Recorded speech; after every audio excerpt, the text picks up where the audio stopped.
ഭാഗമായിട്ടുണ്ടായ ഒരു സംവിധാനമാണ്. സത്യത്തിൽ ഉമ്മ എന്ന വ്യക്തിക്ക് ഒരു പ്രത്യേകതയില്ല. അസ്സലാമു അലൈക്കും വറഹ്മത്തുള്ളാഹി.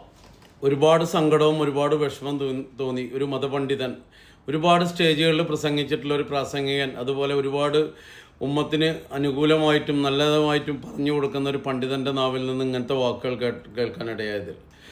പ്രിയ സുഹൃത്തെ അല്ലെങ്കിൽ പ്രിയ ഉസ്താദെ, നിങ്ങളോട് ചോദിക്കട്ടെ, എന്താണ് നിങ്ങൾ ഈ പറയണത്? ഉമ്മ എന്ന വ്യക്തിക്ക് ഒരു പ്രത്യേകതയുമില്ല. ഉമ്മയല്ല എൻ്റെ വീട് ഞാൻ ഉണ്ടാക്കിയാൽ എൻ്റെ ഉമ്മയല്ലാണ്ട് ആരാണ് ഉസ്താദ് അത് തുറക്കേണ്ടത്?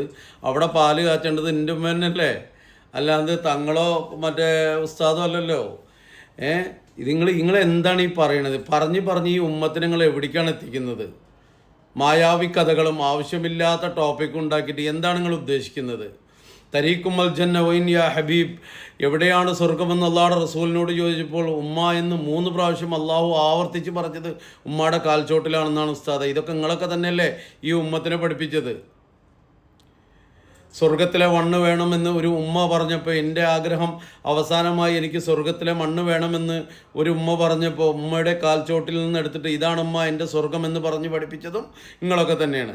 എന്നിട്ട് ഇപ്പം നിങ്ങൾ വന്നിട്ട് പറയാം ഉമ്മ പെര കൂടാൻ പാടില്ല, അവനവൻ്റെ മക്കളുടെ സ്ഥാപനം ഉമ്മ ഉദ്ഘാടനം ചെയ്യാൻ പാടില്ല, ഉമ്മ ഇപ്പയും ഒന്നുമല്ല, തങ്ങന്മാരാണല്ലോ. അഹ്ലുബൈത്തിനെ നമ്മൾ ഇസ്സത്ത് ചെയ്യുന്നുണ്ട്, അഹ്ലുബൈത്തിനെ നമ്മൾ റെസ്പെക്റ്റ് ചെയ്യുന്നുണ്ട്, അള്ളാഹുവിൻ്റെ ഹബീബിൻ്റെ പരമ്പരയെ നമ്മൾ റെസ്പെക്റ്റ് ചെയ്യുന്നുണ്ട്. പക്ഷെ അതിനർത്ഥം ഞങ്ങളുടെ ഉമ്മമാരെക്കാൾ വലുതല്ല ആണ് എന്നല്ല. നൊന്ത് പ്രസവിച്ച ഉമ്മയേക്കാൾ വലുതായിട്ട് ആരുമില്ല ഇവിടെ ഉസ്താദെ. അങ്ങനെയൊന്നും നിങ്ങൾ ചിന്തിക്കല്ലേ, അത് നിങ്ങൾ പറയുന്നത് തെറ്റാണ്. നിങ്ങൾക്ക് മുന്നേ കടന്നുപോയ മതപണ്ഡിതന്മാർ, കെ ഉസ്താദ്, അതുപോലെ തന്നെ ഇല്ലെങ്കിൽ പേരോട്, ഇല്ലെങ്കിൽ മുള്ളൂർക്കര, വയല് പറഞ്ഞ ഒരുപാട് മതപണ്ഡിതന്മാർ, ഇവരാരും പറയാത്ത കണ്ടുപിടുത്തം പുതിയത് ഇപ്പം നിങ്ങളെങ്ങനെ കൊടുത്തത്? ഓരോ പ്രസംഗത്തിന് ഒരു ചെറിയൊരു പ്രസംഗത്തിന് മുമ്പ് 50,000 വേണം, 1,00,000 വേണം എന്നൊക്കെ അള്ളാഹുടെ റസൂൽ എവിടെയാണ് നിങ്ങളോട് വാങ്ങാൻ പറഞ്ഞിട്ടുള്ളത്? പണ്ട് 100 രൂപയും വണ്ടിക്കൂലിയും കൊടുത്താൽ വന്ന് പ്രസംഗിച്ച് ദീന് പറഞ്ഞു പോയിരുന്ന മതപണ്ഡിതന്മാരുടെ വയല് കേട്ടിട്ടാണ് ഞങ്ങളൊക്കെ വളർന്നതും ഞങ്ങളൊക്കെ കുറേ കാര്യങ്ങൾ നന്മകൾ പഠിച്ചതും. ഇന്ന് 50,000 1,00,000 വേണമെന്ന് പറഞ്ഞ് കണക്ക് പറഞ്ഞ് വയലിന് ഇത്ര ഇതുണ്ടെങ്കിലേ വരുള്ളൂ എന്നൊക്കെ പറയുന്നതൊക്കെ അള്ളാഹുടെ റസൂൽ പഠിപ്പിച്ച ചര്യയാണോ? പിന്നെ എവിടെയാണ് അള്ളാഹുടെ ഹബീബ് പറഞ്ഞിട്ടുള്ളത് തങ്ങന്മാരെ കൊണ്ടാണ് കുടിയിരിപ്പിക്കേണ്ടത്, തങ്ങന്മാരെ കൊണ്ടാണ് കുറ്റിയടിപ്പിക്കേണ്ടതെന്ന്? അള്ളാഹുടെ ഹബീബ് എവിടെയും പറഞ്ഞിട്ടില്ല. പൊന്നാരുസ്താദെ, നിങ്ങൾ ഈ എന്തെങ്കിലും തൊള്ളേ തോന്നിയ റീച്ചിന് വേണ്ടിയിട്ടോ എന്നോ നിങ്ങൾ പറയരുത്. നിങ്ങൾ ഒരു പണ്ഡിതന്മാർക്കൊരു ഇസ്സത്ത് നൽകുന്നുണ്ട്, ആ ഇസ്സത്ത് നിങ്ങൾ കളയരുത്. ദയവ് ചെയ്തിട്ട് നിങ്ങൾ ഇങ്ങനത്തെ വാക്കുകൾ ഉപേക്ഷിക്കണം.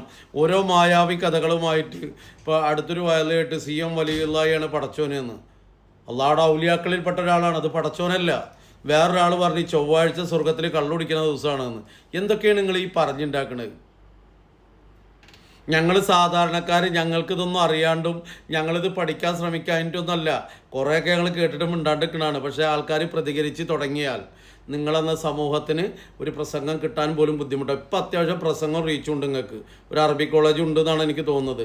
കുട്ടികളതൊന്നും പറഞ്ഞ് പഠിപ്പിക്കരുത്. ഉമ്മയാണ് വലുത്, ഉമ്മയാണ് വലുത്, ഉമ്മയാണ് വലുത്. ഇത് ഹബീബാണ് നമ്മളെ പഠിപ്പിച്ചിട്ടുള്ളത്.